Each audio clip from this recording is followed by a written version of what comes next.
Olá e bem-vindos a mais uma exploração. Hoje, a gente mergulha num tema que está bem no coração da economia e do nosso dia a dia também: a relação entre salário e lucro. A nossa fonte é um capítulo de uma obra de análise econômica e ele nos dá um verdadeiro quebra-cabeça. O autor diz que o lucro de uma empresa vem dessa relação que é super complexa entre o que se paga a um trabalhador e o valor que essa pessoa cria. E para resolver esse quebra-cabeça, ele nos dá três peças principais, tipo três alavancas: o tempo de trabalho, o esforço e a tecnologia. Nossa missão hoje é montar esse quebra-cabeça, sabe? E ver como mexer em uma peça muda o jogo todo. É isso mesmo. Pense nessas três alavancas: duração, intensidade e produtividade. O autor faz algo brilhante, ele isola cada uma delas. É como se colocasse economia num laboratório. Ele trava duas alavancas e mexe em uma de cada vez, só para a gente ver o estrago, ou o benefício, que ela causa sozinha. Só depois de entender cada peça isoladamente é que a gente consegue ver o quadro completo. Certo. Vamos começar a desvendar isso. O ponto de partida do autor é o tal valor da força de trabalho. E ele também fala muito em mais valor. Antes de prosseguir, vamos só garantir que estamos na mesma página. Quando falamos de mais valor, a gente está falando daquele valor que o trabalhador cria depois de já ter produzido o equivalente ao seu salário. Tipo, o lucro que vem do trabalho não pago. Exatamente essa a definição. Imagine que o seu salário compra uma cesta de produtos e serviços que te mantém, vivo e pronto para trabalhar no dia seguinte. O autor chama isso de valor da força de trabalho. Se você leva, digamos, 4 horas para produzir o valor dessa cesta, mas a sua jornada é de 8 horas, essas 4 horas extras são o tempo de mais trabalho. E é isso que gera o mais valor. É a fonte do lucro. Perfeito. Agora sim. Com os termos do jogo definidos, vamos para a primeira peça do quebra-cabeça. O autor congela a duração da jornada e a intensidade, e mexe só na produtividade. É o cenário do avanço tecnológico, por exemplo. O que acontece aqui? Aqui a gente entra numa ideia que pode parecer um pouco estranha. A primeira lei que a análise propõe é que, nesse cenário, uma jornada de trabalho de tamanho fixo sempre gera o mesmo valor total. Não importa o quão produtivo seja o trabalho. Peraí, isso parece contra-intuitivo. Como assim?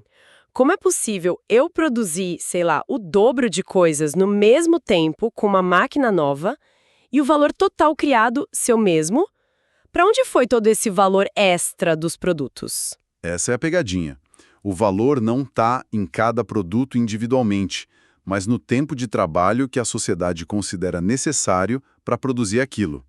Vamos dar um exemplo. Digamos que uma jornada de 12 horas produz um valor total de R$ 60. Antes da máquina nova, com esse valor se fazia 10 produtos. Cada um valia R$ 6, certo? Certo. Com a máquina nova, a produtividade dobra. Nas mesmas 12 horas, com o mesmo valor total de R$ 60, agora se faz 20 produtos. O que acontece? O valor de cada produto cai pela metade, para R$ 3. O valor total continua sendo 60. Entendi. Então o bolo de valor criado tem sempre o mesmo tamanho nesse cenário. A tecnologia não aumenta o bolo, só o número de fatias, tornando cada fatia, cada produto, mais barata. Faz sentido. E qual a consequência disso para a relação entre salário e mais valor? A consequência é a segunda lei. O valor da força de trabalho e o mais valor se movem em direções opostas. Pense de novo nesse bolo de R$ 60. Ele é dividido em duas fatias, salário e mais valor. Se o bolo é fixo, uma fatia não pode crescer sem que a outra diminua. Se o salário sobe de 30 para R$ 40, o mais valor tem que cair de 30 para 20. É matemática. Impossível os dois subirem juntos aqui. E é nesse ponto que o autor critica um economista clássico, o Ricardo, né? Ele diz que Ricardo viu essa relação inversa, mas perdeu um detalhe crucial. Sim, e é um detalhe que muda tudo. Ricardo percebeu a gangorra, mas não analisou o impacto proporcional da mudança. O texto dá um exemplo ótimo. Imagine que o salário era 40 e o mais valor era 20, somando o nosso bolo de 60. Aí a produtividade aumenta, a comida fica mais barata e o salário necessário para viver cai para 30. O mais-valor, por sua vez, sobe para 30. Em valores absolutos, a mudança foi de 10 para cada lado. Simples. Exato. Mas e proporcionalmente? Proporcionalmente, deixa eu ver. O salário caiu de 40 para 30. É uma queda de 25%. Já o mais-valor subiu de 20 para 30. Isso é um aumento de 50%. Exatamente. Nossa, isso é uma alavanca poderosa.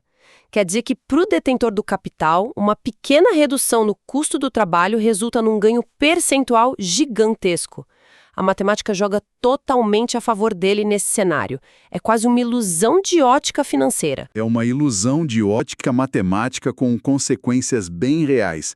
A lei implícita aqui é que a mudança proporcional no mais-valor é maior quanto menor for sua fatia original do bolo. É um ponto de alavancagem tremendo. Ok, então se o bolo tem tamanho fixo e as fatias se movem em oposição com essa alavancagem, a terceira lei deve ser sobre o que causa esse movimento. É o empresário decidindo que quer mais lucro ou é algo que acontece antes? Acontece antes.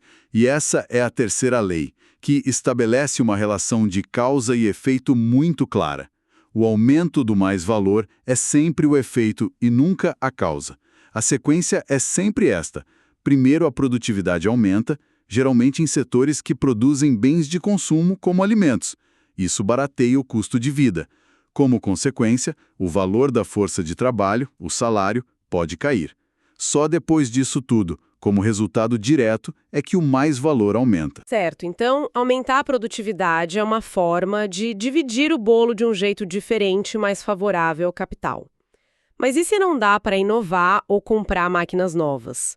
A outra alavanca seria simplesmente fazer as pessoas trabalharem com mais garra no mesmo tempo. É aí que entra a intensidade, certo? Perfeitamente. Agora a gente vai para o segundo cenário.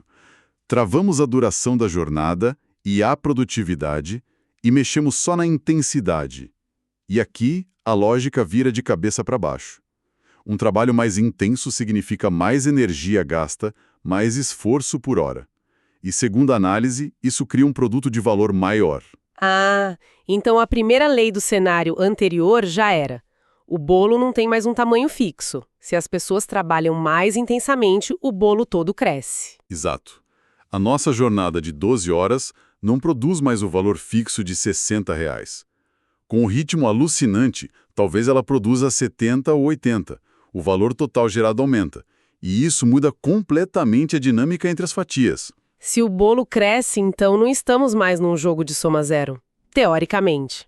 As duas fatias poderiam crescer ao mesmo tempo. Exatamente. É perfeitamente possível que o valor total suba de 60 para, digamos, 72 e o salário suba de 30 para 32.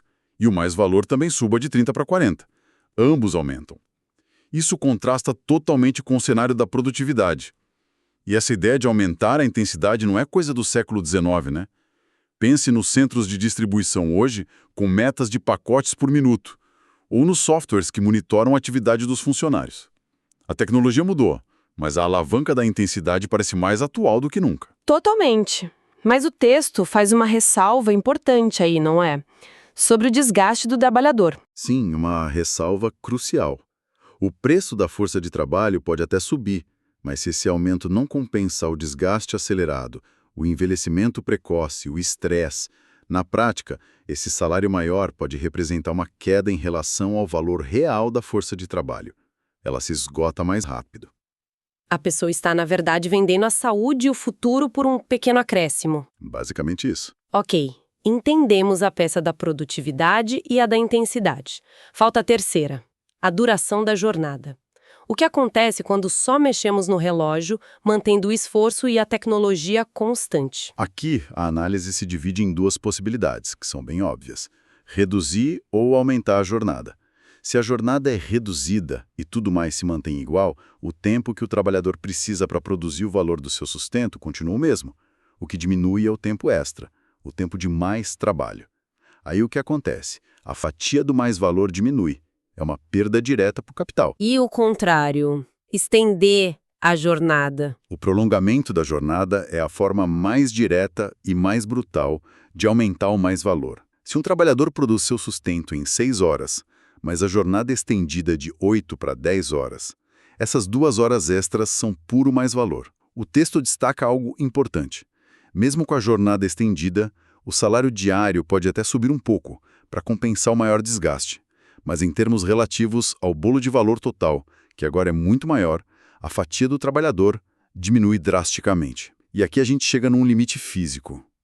O autor menciona que, para além de um certo ponto, o desgaste do trabalhador aumenta em progressão geométrica. O corpo e a mente começam a se desintegrar. Chega um ponto que o desgaste é tão brutal que você nem consegue mais comparar as coisas. A saúde do trabalhador simplesmente colapsa. Isso nos dá o manual de instruções de cada peça do quebra-cabeça. Mas na vida real, essas alavancas são mexidas ao mesmo tempo, né? É aí que a coisa fica realmente complexa, imagino. Fica mais complexa, mas os princípios que a gente discutiu continuam sendo as ferramentas para entender o que está acontecendo. O autor nos dá 2 exemplos históricos fantásticos de como essas forças se combinaram. O primeiro parece uma combinação de pesadelo, a produtividade caindo enquanto a jornada de trabalho aumenta. E foi. O exemplo é a Inglaterra, entre 1799 e 1815. Foi um período de guerras, a produtividade agrícola estava em queda e o preço dos alimentos disparou. Pela lógica do nosso primeiro cenário, com os alimentos mais caros, o valor da força de trabalho deveria subir para compensar e, consequentemente, o mais-valor deveria cair. O lucro deveria ser exprimido. Mas não foi isso que aconteceu. O mais-valor aumentou, tanto em termos absolutos quanto relativos. E a gente se pergunta, como isso é possível? A resposta é que as outras 2 alavancas foram acionadas com força total. A jornada de trabalho foi estendida de forma desumana e a intensidade do trabalho foi elevada ao máximo para compensar e, com sobra, a queda na produtividade. É um resultado que desafia a lógica, até você entender que as 3 alavancas estavam em jogo. É aterrorizante. E o segundo caso, que a análise mostra, é mais otimista, eu espero? Produtividade e intensidade crescendo com a jornada de trabalho sendo reduzida. Esse é o cenário oposto. E ele é a chave para debates muito atuais. Aqui, a produtividade, a tecnologia e a intensidade trabalham juntas na mesma direção. Ambas servem para reduzir a porção da jornada que o trabalhador precisa para produzir o seu sustento, o tal trabalho necessário. Se uma máquina nova permite produzir em 1 hora o que antes levava 2, e se um ritmo mais intenso permite fazer em 1 hora o trabalho de 1h30, o efeito se multiplica. E se essa parte do trabalho necessário encolhe cada vez mais, sobra muito mais tempo na jornada. Ou a jornada inteira pode encolher. Exatamente. Isso abre a possibilidade teórica de reduzir a jornada de trabalho drasticamente. Se em 2 ou 3 horas já é possível gerar todo o valor necessário para sustentar a sociedade, o que a gente faz com o resto do dia? É a base para toda a discussão sobre a semana de 4 dias de trabalho, por exemplo. Sem dúvida. A matemática, segundo essa análise, permite isso. Então, para resumir essa engrenagem toda, a relação entre o que uma pessoa recebe e o valor que ela cria não é algo fixo. É um balanço dinâmico, uma briga de cabo de guerra constante entre 3 eixos. Por quanto tempo se trabalha, com qual intensidade e com qual eficiência. Mudar um desses eixos altera todo o cálculo. Perfeito. A análise mostra que não se pode olhar para uma variável isoladamente. Um aumento de salário pode mascarar um aumento ainda maior do mais-valor se a intensidade crescer. Uma redução da jornada pode não diminuir o lucro se a produtividade disparar na mesma proporção. É um sistema de alavancas interligadas.